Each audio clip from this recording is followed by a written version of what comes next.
You're hiding it. My mom slammed a folded newspaper onto the kitchen table like it was evidence in a trial. Where is the money? I stared at the headline she'd circled in red marker.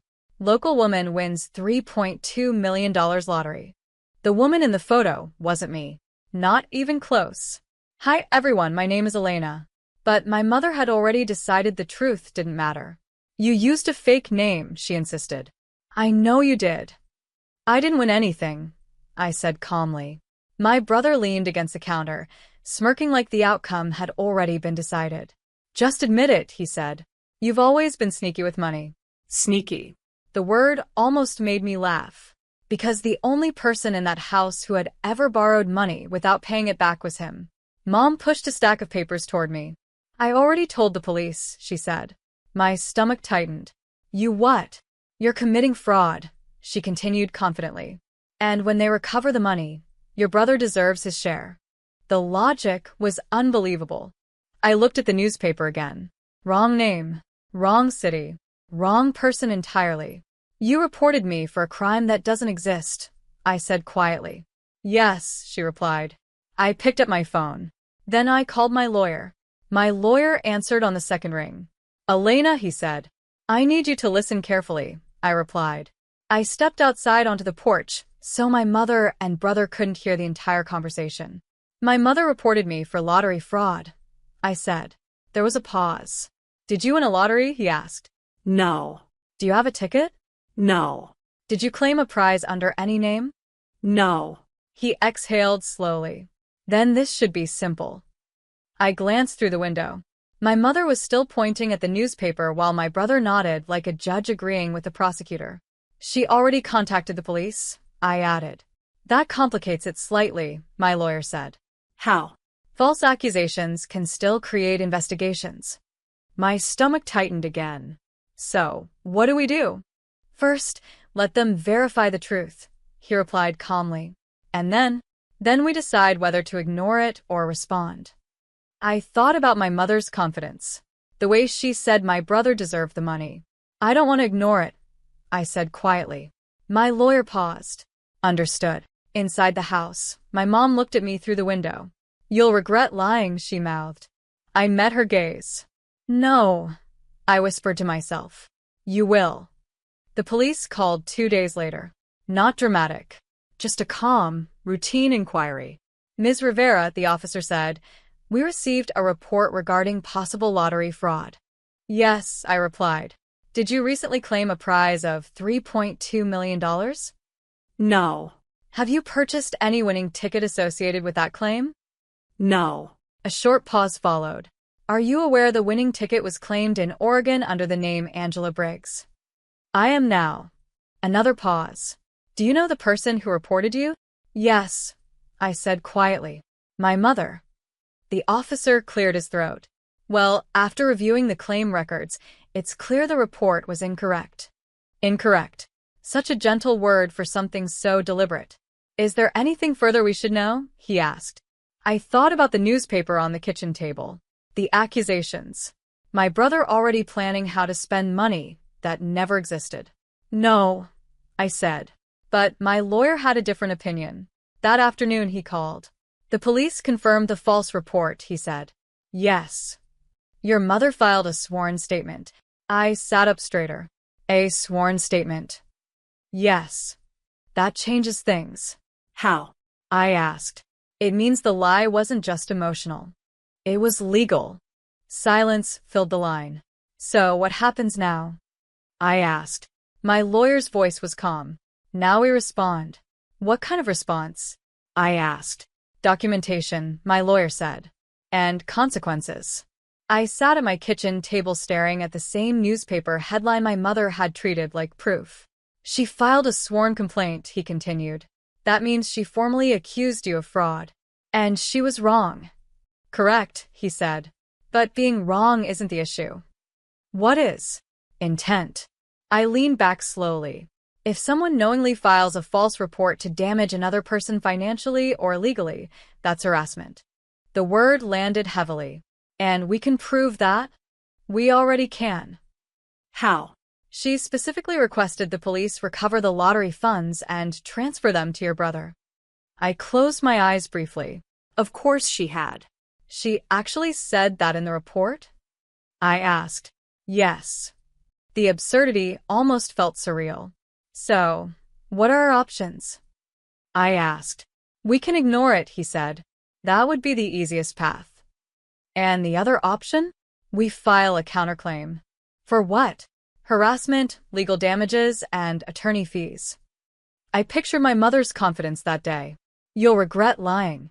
My lawyer waited quietly. I don't want revenge, I said slowly. I want accountability.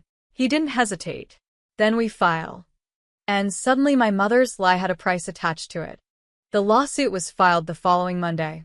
Not dramatic. Just paperwork. A formal response to a false accusation. My lawyer sent me the draft before submitting it.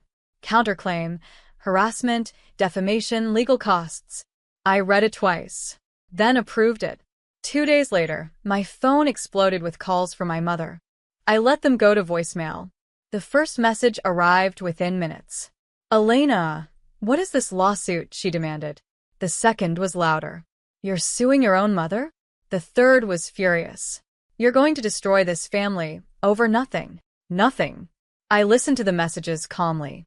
Then my brother called. You're being insane, he snapped. Mom was just trying to recover money you stole. I didn't steal anything, I said. You're lying, he insisted. The confidence in his voice sounded exactly like my mother's had days earlier. She filed a sworn statement. I reminded him. So what? So now she has to defend it. There was a pause. You wouldn't actually drag this into court. I looked down at the official filing confirmation on my laptop. I already did. You're punishing her, he said. No, I replied quietly. I'm letting her explain her lie to a judge. And suddenly the situation wasn't a family argument anymore. It was a legal problem. The court date was scheduled 3 weeks later. My mother called every day before that. Sometimes angry, sometimes pleading. I answered none of them. When the hearing finally arrived, the courtroom felt smaller than I expected. Quiet. Serious. My lawyer sat beside me reviewing the documents one last time. Across the room, my mother looked confident again. My brother sat beside her like a supportive witness. When the judge entered, everyone stood. The case began simply. My lawyer presented the police report. Then the sworn statement my mother had filed. The judge read it carefully. You believed your daughter won the lottery under a false name? He asked. Yes, my mother said. What evidence did you have? She hesitated. The newspaper article. The judge held up the clipping. This article names a different woman. I know, she said quickly. But Elena hides things. My lawyer stood. Your Honor, may I point out page 2 of the report? The judge nodded. He read the highlighted sentence aloud. The reporting party requests recovered funds be distributed to her son. The room became very quiet. The judge looked back at my mother. Why would your son receive this money? She didn't answer immediately. Because the truth was obvious. Greed. The judge leaned back slightly in his chair. Mrs. Rivera, he said carefully, did you verify that your daughter was the lottery winner before filing this report? My mother shifted in her seat. I was certain. That wasn't the question. Silence. No, she admitted. The judge glanced at the police report again. You filed a sworn statement accusing your daughter of fraud without confirming the basic facts. My brother tried to interrupt. She hides things. The judge raised a hand. You're not speaking today. The room went still. My lawyer stood. Your Honor, the false report triggered a police investigation and required my client to retain legal counsel.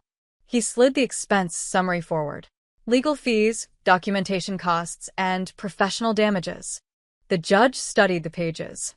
Then he looked at my mother again. Did you understand that filing a false accusation under oath has legal consequences? I thought she was lying, my mother said weakly. The judge's expression didn't change. Suspicion is not evidence. My brother looked at my mother now, not smug anymore. Nervous. The judge closed the file. This court does not treat false accusations lightly. And suddenly my mother's confidence was gone. Because the lie she told to hurt me had just become her problem. The judge didn't raise his voice. He didn't need to. Mrs. Rivera, he said calmly, you filed a sworn accusation that resulted in a police investigation. My mother sat rigid in her chair. You provided no evidence, he continued. You identified the wrong person, and you attempted to direct non-existent funds to another individual. The courtroom stayed completely silent. My lawyer waited. The judge finished reviewing the documents in front of him. This court finds the report to be knowingly reckless. My brother looked at my mother now, not proud anymore. Panicked. The judge continued. Your daughter incurred legal expenses responding to this claim. He signed the ruling. You will reimburse all attorney fees and court costs. My mother's shoulders dropped. And, the judge added, the harassment complaint is upheld. The number was printed clearly in the order. Nearly $40,000. My brother whispered something angrily beside her. But the judge wasn't finished. One lie can create very real consequences, he said. I didn't smile. I didn't celebrate. I simply stood and gathered my papers. Because my mother had tried to send me to jail over money that never existed. Now she owed thousands over a lie that absolutely did.